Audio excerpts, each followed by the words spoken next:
हाँ दोस्तों आज हम जिस प्रश्न के बारे में बात करने जा रहे हैं वो क्लास 10th बोर्ड एग्जामिनेशन की दृष्टि से बहुत ही इम्पोर्टेंट है, जो कि साइंस का क्वेश्चन है, भौतिक विज्ञान का। तो आइए क्वेश्चन को देखते हैं। दोस्तों, हमारा प्रश्न है कि वर्ण विक्षेपण से क्या तात्पर्य है, उदाहरण देकर समझाइए। या फिर प्रिज्म से श्वेत प्रकाश के गुजरने पर न्यूनतम व अधिकतम विचलन किन रंगों का होता है।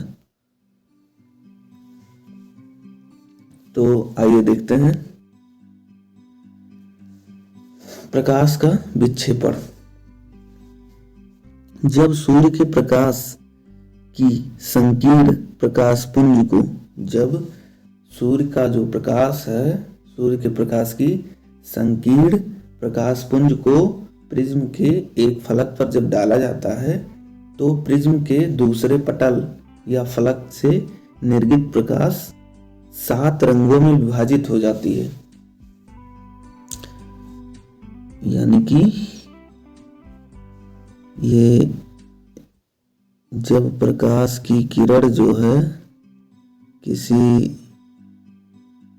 संकीर्ण प्रकाश पुंज को एक प्रिज्म पर डाला जाता है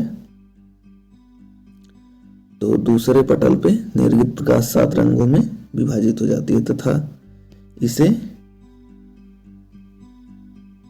पर्दे पर लेने पर 7 रंगों की एक पट्टी प्राप्त होती है। जब पर्दे पर लेंगे तो 7 रंगों की एक पट्टी प्राप्त होगी। प्रकाश का इस प्रकार 7 रंगों में विभाजित होना प्रकाश का विक्षेपण या वर्ण विक्षेपण कहलाता है।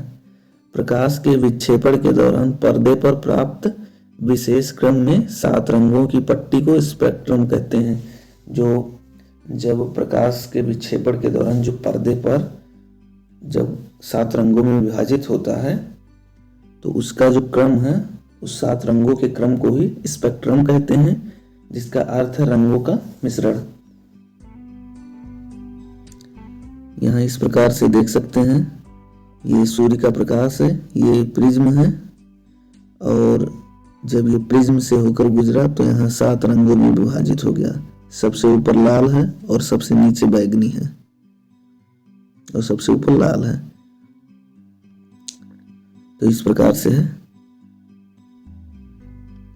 श्वेत प्रकाश के विक्षेपण के दौरान प्राप्त 7 रंगों में एक क्रम होता है जो इस प्रकार है। नीचे से ऊपर की ओर बैगनी यानी वॉयलेट, जामुनी यानी इंडिगो, नीला यानी ब्लू, हरा यानी ग्रीन, पीला यानी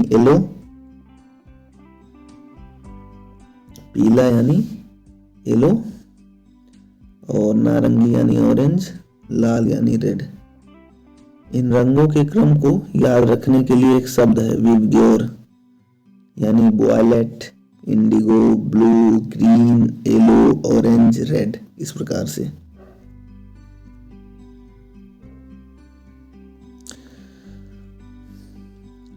परिक्षेपण का कारण यह है कि विभिन्न रंगों के प्रकाश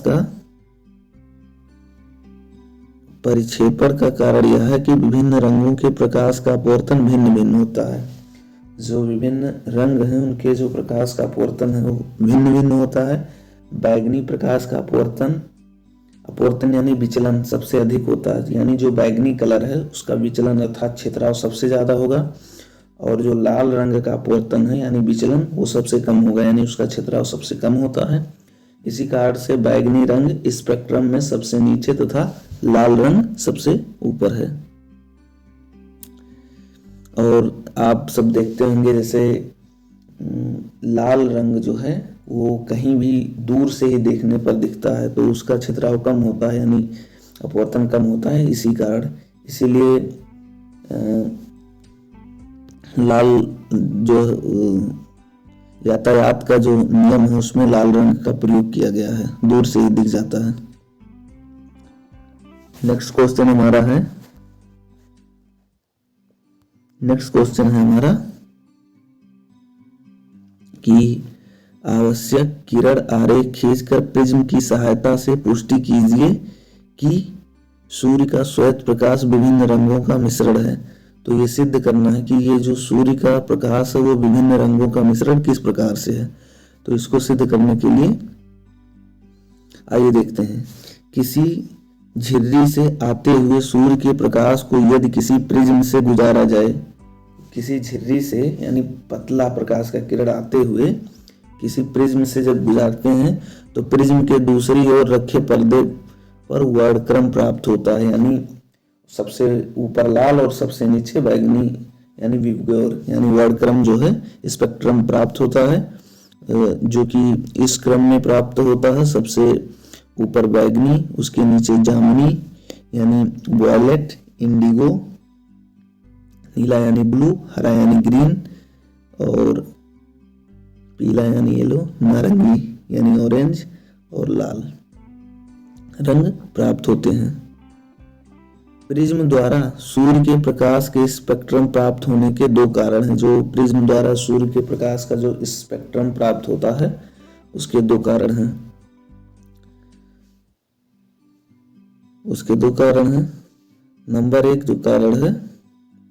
नंबर एक कारण है सूर्य का प्रकाश विभिन्न रंगों के प्रकाश से मिलकर बना है।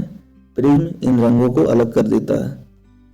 जो नंबर 1 कारण है वो है कि जो सूर्य का प्रकाश वो विभिन्न रंगों से बना और जब प्रिज्म से गुजरता है तो जो विभिन्न रंगों से बना उन्हीं में वह उसका बिखराव हो जाता है, अलग अलग हो जाता है।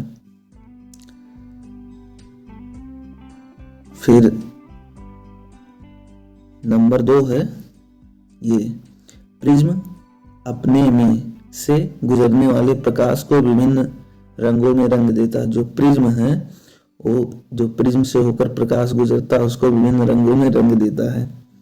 इसके लिए निम्नलिखित प्रयोग करते हैं, यानी प्रयोग द्वारा इसे समझेंगे।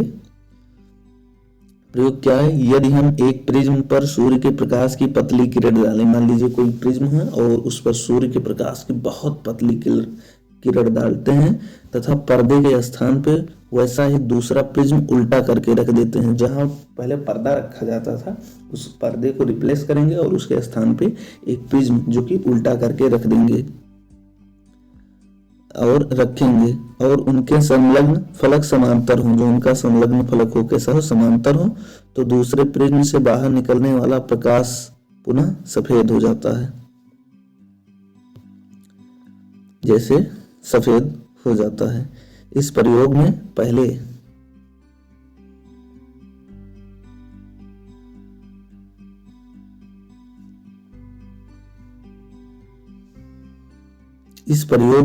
पहले प्रिज्म द्वारा अलग अलग किए गए रंगों को दूसरे प्रिज्म से पुनः जोड़ दिया जाता है, जिससे श्वेत प्रकाश बन गया।